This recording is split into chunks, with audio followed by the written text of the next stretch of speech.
आज जो हमारे गेस्ट हैं यहाँ पर पीछे बैक स्टेज पर, उनको किसी भी तरह के कोई भी इंट्रोडक्शन की जरूरत नहीं है। आप सब लोग उनको बहुत अच्छे से जानते हैं और उनको बहुत प्यार करते हैं। Please give an energetic and warm welcome to the one and only doctor Vikas Divya Kirti sir.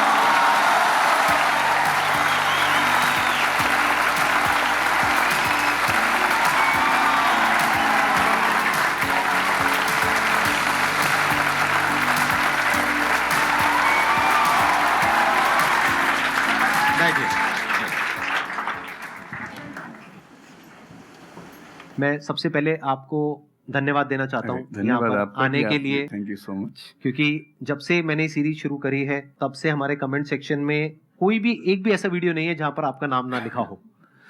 कई बार मुझे ऐसा लगता है देख करके कमेंट सेक्शन को कि ये मैं अपने चैनल पे आया हूँ या आपके चैनल पे हूँ।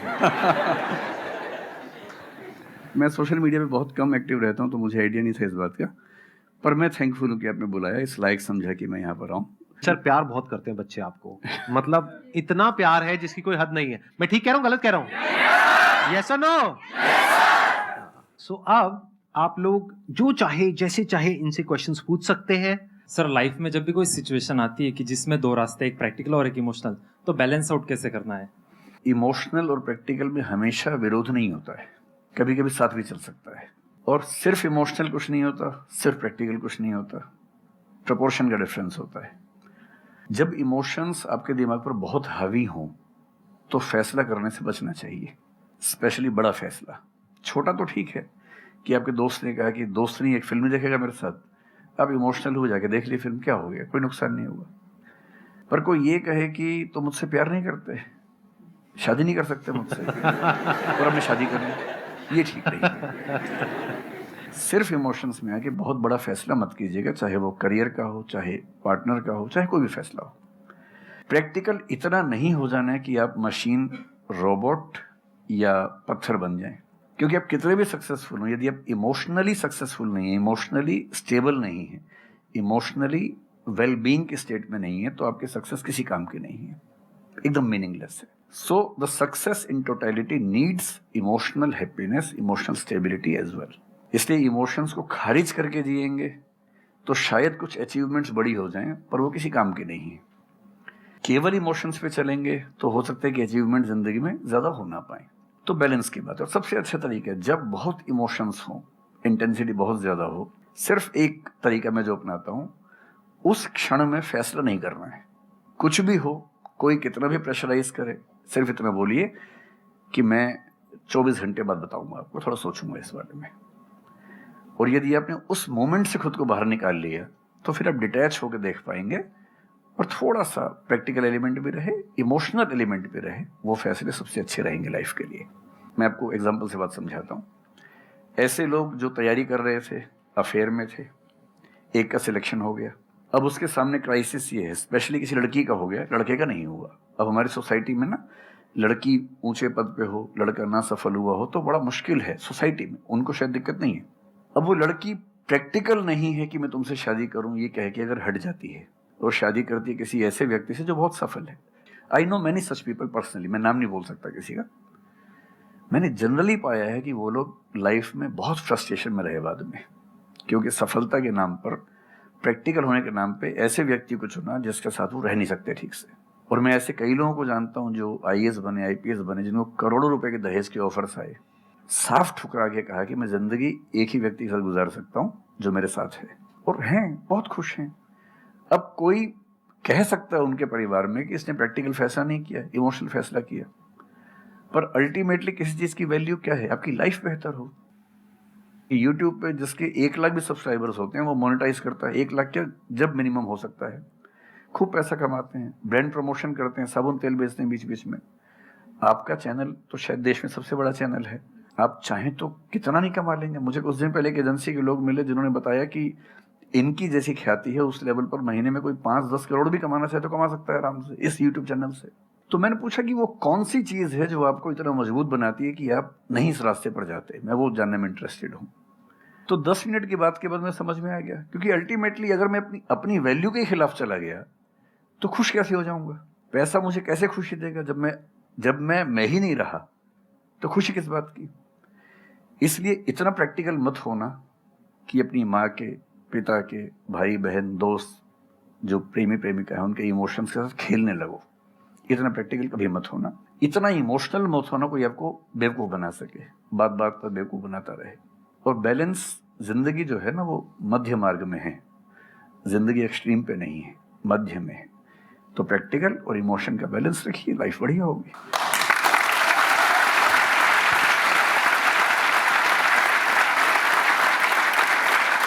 आपने सर इतने अच्छे से एक्सप्लेन किया, मेरे पास में कुछ है ही नहीं बोलने के लिए। यूजुअली मेरे पास में कुछ होता है ऐड करने के लिए, लेकिन आपने पूरा ही उसका ऐसा निचोड़ निकाल दिया। आपने YouTube पे इतना बोला कि सच में नहीं बचा होगा आपके पास। 6-7 साल पहले की बात है, मेरी एक स्टूडेंट थी जो सुसाइडल टेंडेंसी की शिकार थी उस समय। उसके घर में कुछ ऐसी ट्रेजेडी, उसकी मदर की डेथ हुई थी, और एक ऐसी ट्रेजेडी जो बहुत ही रेयर किस्म की ट्रेजेडी है, जो शेयर करना ठीक नहीं है यहाँ। तो वो मेरे पास आई और मुझे लगा कि आज मैं पहली बार किसी ऐसे व्यक्ति से बात करूं जो डिप्रेशन में है और सुसाइड कर सकता है अगले 1-2 दिन के अंदर अंदर।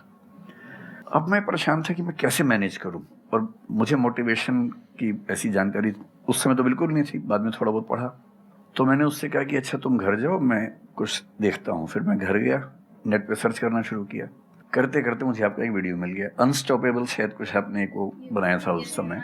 तो मैंने वो थोड़ा सा देखा, 10 मिनट का। मुझे लगा कि ये जो है ना, ये इंजेक्शन है किसी मतलब डिप्रेस्ड व्यक्ति को तुरंत मोटिवेट करने के लिए। तो मुझे ध्यान है कि मैंने उसको वीडियो का लिंक भेजा। मैंने कहा देखो, जिंदगी अपने रास्ते पे चलेगी, ठीक हो जाएगी।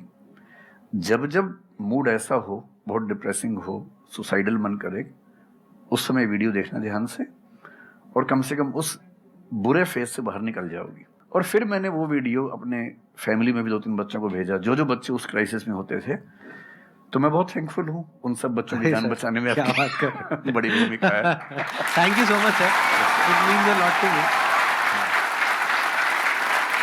ये तो आपने बहुत बड़ी बात कह दी सर, मेरे लिए बहुत बड़ी बात है ये। नहीं, कई बच्चों की जान बचाई होगी आपने जरूर। जो वो एक मोमेंट होता है, उस मोमेंट में कोई बचा ले तो लोग बच जाते हैं, वो मोमेंट क्रॉस हो जाए तो फिर चीजें बिगड़ जाती हैं। हेलो सर, नमस्ते। नमस्ते सर, बोथ ऑफ यू, मैं हमेशा से आप दोनों की बहुत फ़ैन रही हूँ।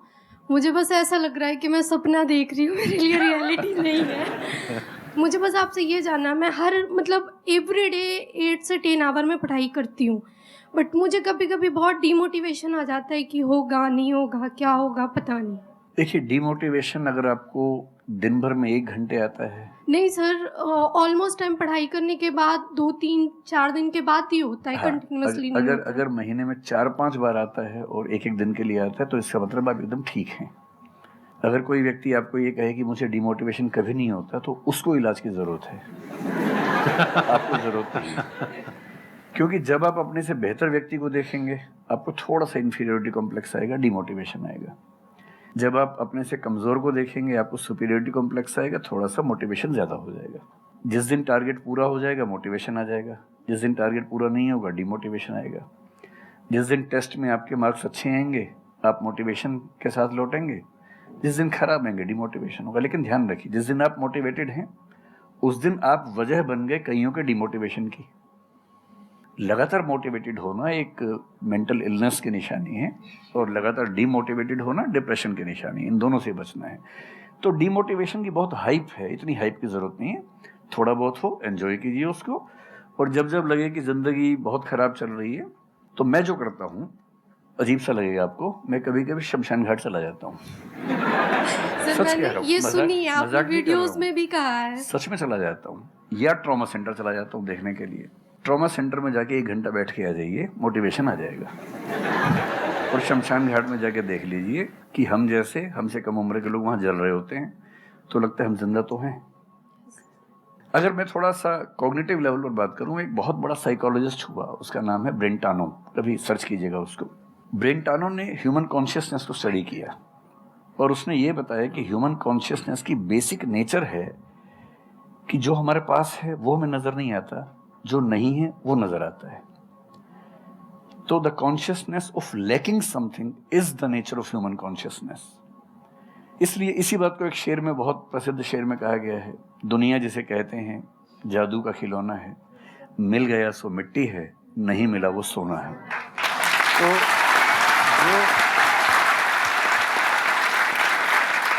तो जो आपको नहीं मिलेगा ना, हमेशा बड़ा होकर दिखेगा, जो मिलेगा छोटा हो जाएगा। तो ईमानदारी इसमें है कि जब जब डिमोटिवेशन और डिप्रेशन हो, एक कागज लेके बैठ जाइए और एक तरफ लिखिए मेरी जिंदगी में ऐसा क्या क्या है जो दूसरों के पास नहीं है। पेज भर जाएगा पूरा। तो जो है उस पर ध्यान दीजिए और एंजॉय कीजिए।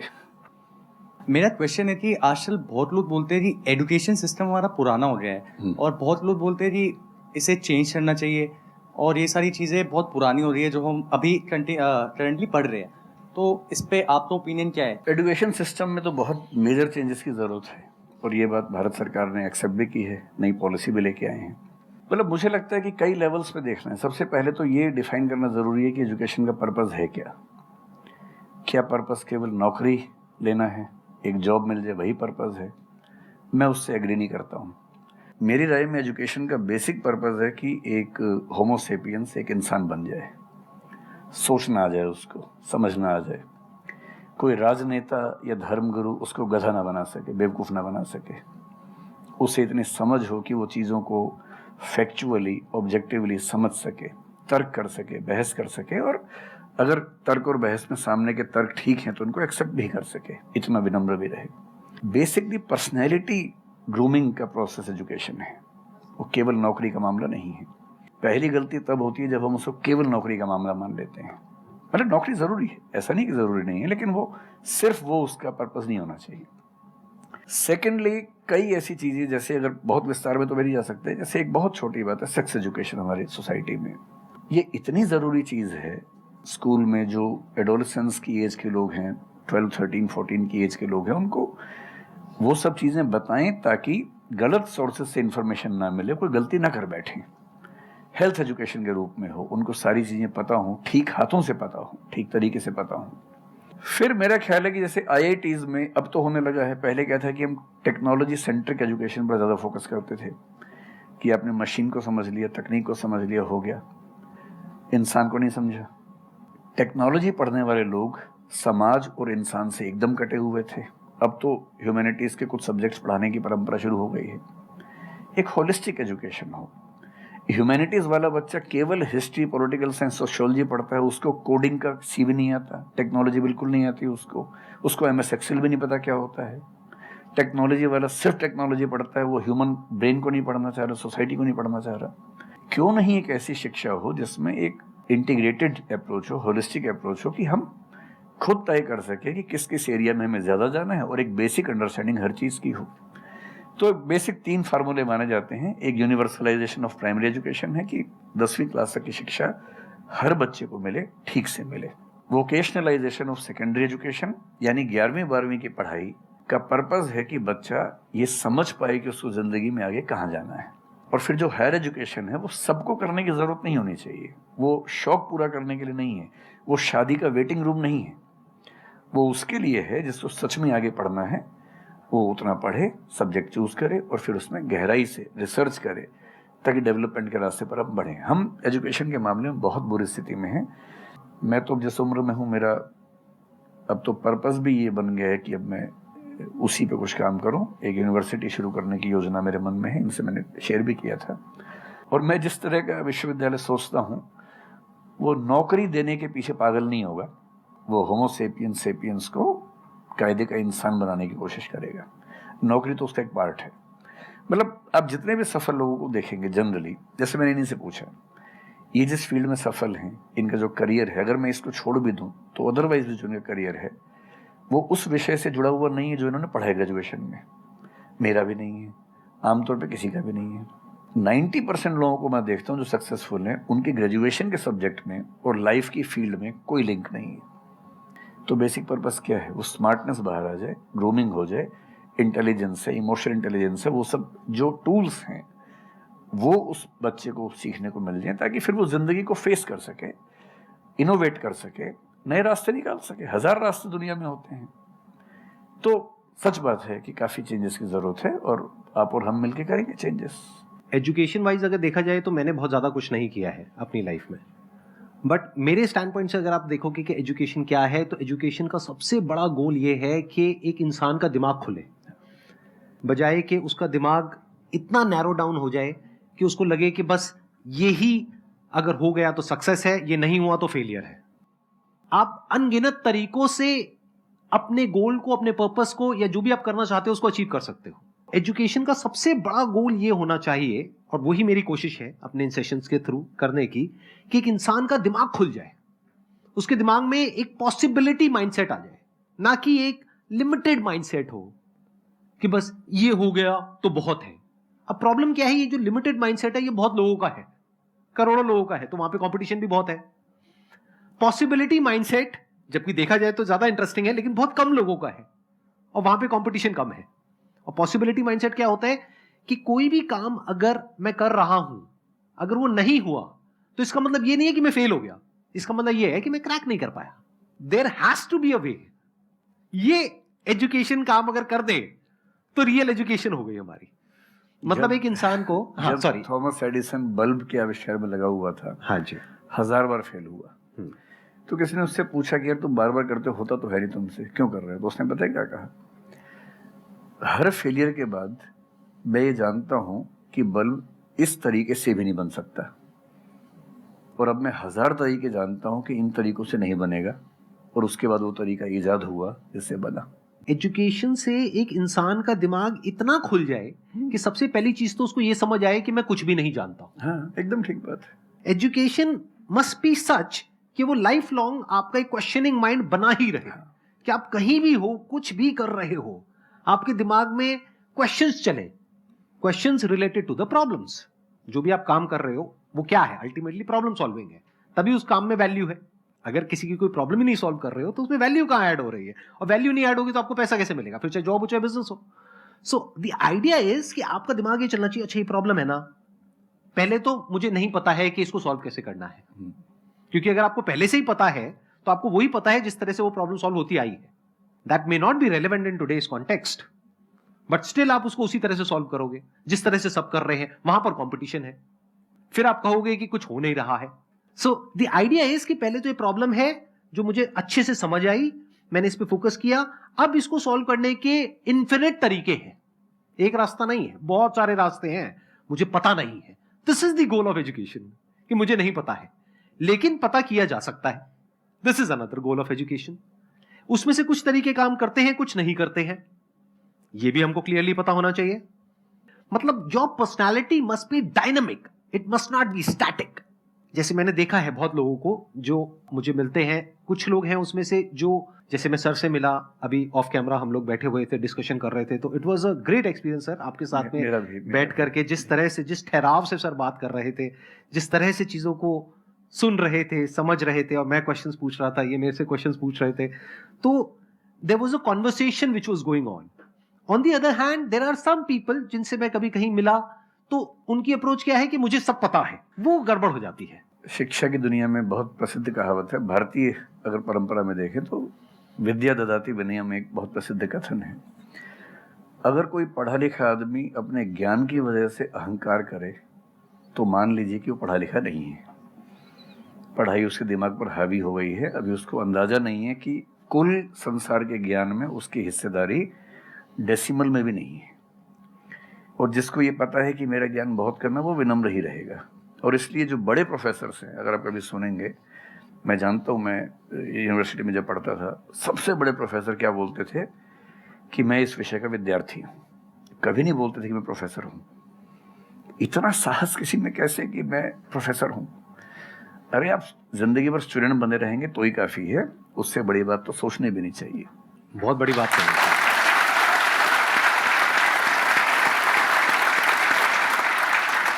मतलब कि एजुकेशन का गोल आपको प्रोफेसर बनाना नहीं है, आपको स्टूडेंट बनाना है। अगर सर की बात को आगे एक्सटेंड किया जाए, एकदम सही बात। एक लाइफ लॉन्ग स्टूडेंट, कि आप सीखते चले जा रहे हो, सबसे, जिससे मिल रहे हो, लोगों से सीख रहे हो, सिचुएशन से सीख रहे हो, अपनी लाइफ के अच्छे एक्सपीरियंसेस से सीख रहे हो, बुरे से सीख रहे हो। जैसे मैंने देखा है, जब भी यहाँ पे कोई क्वेश्चंस पूछते हैं ना, सबके क्वेश्चंस एक ही होते हैं, सर सक्सेसफुल कैसे हो। कभी मैंने आज तक ये क्वेश्चन नहीं सुना किसी का भी जो इससे बड़ा क्वेश्चन है, जो आप रिलेट कर जाएंगे कि सर सक्सेस हमारा दिमाग खराब किस तरीके से करती है, या सक्सेस का क्या माइनस पॉइंट है। सही बात। सक्सेसफुल होने से बड़ा है मीनिंगफुल होना, सार्थक होना। सफल होना छोटी बात है, सार्थक होना ज्यादा बड़ी बात है। सर मेरा क्वेश्चन ये है कि लाइफ में बहुत सारे सर्कमस्टांसेस आते हैं जहाँ पे मतलब हमें ये लगता है, बहुत सारे नेगेटिव थॉट्स आते हैं कि मतलब आगे कैसे बढ़े, how to get rid of fear of failure. Sir कैसे हम इसको हैंडल करें, अगर हम कोई किसी चीज़ को शुरू करना चाहते हैं सर, तो हमारे दिमाग में बहुत सारे नेगेटिव थॉट्स चलते रहते हैं, हो पाएगा नहीं हो पाएगा, बहुत तरह के नेगेटिव क्वेश्चंस आते रहते हैं सर, तो इसको कैसे हैंडल करना है सर इस सिचुएशन को? फियर ऑफ फेलियर थोड़ा सा ठीक भी है, ये हमें रोकता है उन दिशाओं में जाने से जहाँ हमें जाना भी नहीं चाहिए। जैसे मान लीजिए मैं सोचूं कि मैं फुटबॉल प्लेयर बन जाऊं, मुझे पता है कि नहीं बन पाऊंगा, मेरी फिटनेस वैसी नहीं है, तो मुझे ये फियर रोक लेगा, ठीक बात है ना। ये ज़रूरी नहीं है कि आप दुनिया में हर चीज़ के लिए ठीक हो, हर किसी का एक पैकेज है, हर किसी का जो एट्रीब्यूट्स हैं या वर्च्यूज़ हैं उन सब का एक पैकेज है। We can be good at few things, we can be best at maybe one thing, we cannot be best at everything। तो ये बहुत ज़रूरी है कि अपने एप्टीट्यूड को देख के हम सिलेक्शन करें कि हमें कहाँ जाना चाहिए। ठीक है, अगर सिलेक्शन कर लिया है तो फिर फियर ऑफ फेलियर होने की वजह ये है कि या तो आप जो कंपटीशन है उस पर ज़्यादा फोकस कर रहे हैं, अपनी स्ट्रेंथ पे कम फोकस कर रहे हैं। मेरे ख्याल से स्ट्रेंथ पे फोकस करना, कुछ अच्छे लोगों की कंपनी में रहना जो थोड़ा सा मोटिवेट करते हों, अच्छे दोस्त हों, लगातार मनहूस टाइप की बात ना करते हों, ऐसे लोगों के साथ रहना, कुछ रिक्रिएशनल एक्टिविटीज़ उससे बाहर निकल के थोड़ा खेलना कूदना, मतलब फिजिकली फिट रहना, वो सब रहेगा तो हार्मोन्स जो हमारे दिमाग में आते हैं उससे, फिजिकल एक्टिविटी से, जो एंडोर्फिन्स वगैरह हैं, हैप्पी हार्मोन्स हैं, डोपामाइन वगैरह है, वो रिलीज होते रहें तो हम वैसे भी बहुत फियर से बचे रहते हैं। और अंत में मेरा तरीका ये है कि अगर मैं कुछ नहीं करूँगा तो फेल होना तय है, करूँगा तो चांस है कि फेल होऊंगा या पास हो जाऊंगा, तो नहीं करने में तो तय है कि फेल हो गया, तो क्यों ना एक बार चांस ले लेते हैं। और एक जगह फेल होऊंगा तो तय मान के चलिए कि दूसरी जगह मेरे फेल होने के चांस कम होगा, क्योंकि मुझे एक एक्सपीरियंस है प्रयास करने का और फेल होने का, और वो एक्सपीरियंस किसी ना किसी क्वांटिटी में हर फील्ड में काम आता है, मैच्योरिटी आपके अंदर आती है। और मैं एक शेर अक्सर यूज़ करता हूँ, बहुत बहुत प्रिय शेर मुझे है, और मुझे सच में लगता है कि ज़िंदगी को जीना बहुत आसान काम है, मुश्किल काम नहीं है। असली बात है कि आप प्रयोग करें, कोशिश करें, और हार जाएं तो दूसरी कोशिश करें। और मैं इसीलिए एक लाइन हमेशा बोलता हूँ, क्यों डरे, ज़िंदगी में क्या होगा, कुछ ना होगा तो तजुर्बा होगा।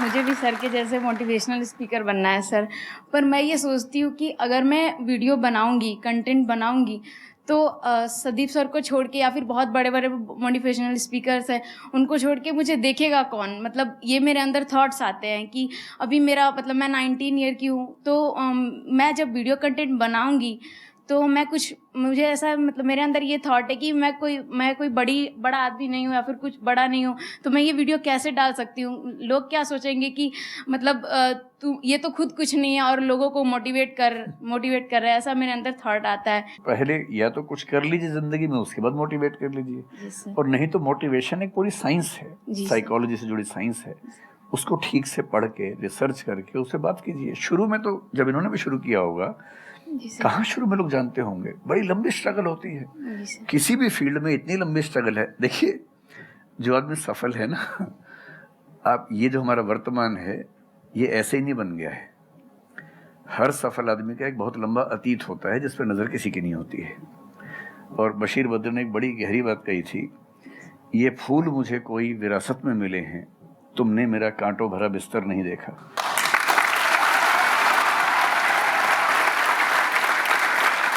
कितने साल तक ये लहूलुहान हुए होंगे, रोज छिला होगा शरीर, तब जाके लोगों ने पहचानना शुरू किया होगा। लगातार काम करने से, जिसको कंसिस्टेंसी कहते हैं, परसिवियरेंस कहते हैं, बात बनती है, आपकी भी बनेगी। मैं तो कई ऐसे लोगों को जानता हूँ जिन्होंने एकदम स्क्रैच से शुरू किया और उसके बाद वो टॉप पे पहुंचे। आपने अपने क्वेश्चन में दो बातें टच करी, एक कि आपको मोटिवेशनल स्पीकर बनना है, एक है कि फियर ऑफ फेलियर है। एक तो ये फियर ऑफ फेलियर को हटाइए, अगर आपको मोटिवेशनल स्पीकर बनना है तो अपने माइंडसेट को रखिए एक्सपेरिमेंटल माइंडसेट। आप ये समझिए life is like an experiment. एक साइंटिस्ट का माइंड कैसा होता है, वो ये थोड़ी ना सोचता है कि मैंने ये एक्सपेरिमेंट किया, ये फेल हो गया तो क्या होगा। उसको पता है failure is the part of success. जब तक 20-30 बार, 50 बार, 100 बार कोई एक्सपेरिमेंट फेल नहीं हुआ, इसका मतलब वो कुछ नया ट्राई नहीं कर रहा, इसका मतलब वो तो रिपीट कर रहा है।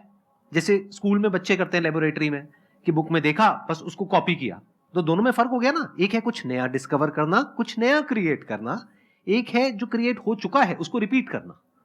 तो you are talking about becoming a motivational speaker. तो अगर आप मेरे जैसे बनेंगे तो कोई क्यों देखेगा आपको? आपको तो अपने जैसा बनना पड़ेगा ना। तो अब उसमें क्या करना पड़ेगा? अब आपको क्या पता कि आपके अंदर ऐसा क्या है जिसको लोग देखना चाहें? उसके लिए तो एक्सपेरिमेंट करना पड़ेगा, ट्राई करना पड़ेगा। एक तरह से आप वीडियो बना के डालोगे, कोई नहीं देखेगा। दूसरी तरह से बना के डालोगे, कोई नहीं देखेगा। फिर तीसरी तरह से, फिर चौथी तरह से। हो सकता है 6 महीने बाद, 1 साल बाद, 2 साल बाद जा करके कहीं थोड़ा सा कुछ ऐसा क्लिक हो जाए जो हो सकता है आपको लग रहा था कि शायद ये नहीं होगा और वो क्लिक हो जाए। बट ये सब होता उसी के साथ में जो कुछ कर रहा होता है, जो कुछ ट्राई करता है। जैसे ट्राई करोगे तो हो सकता है हो जाए, नहीं करोगे तो पक्का है नहीं होगा, जैसा भी सर ने थोड़ी देर पहले कहा था।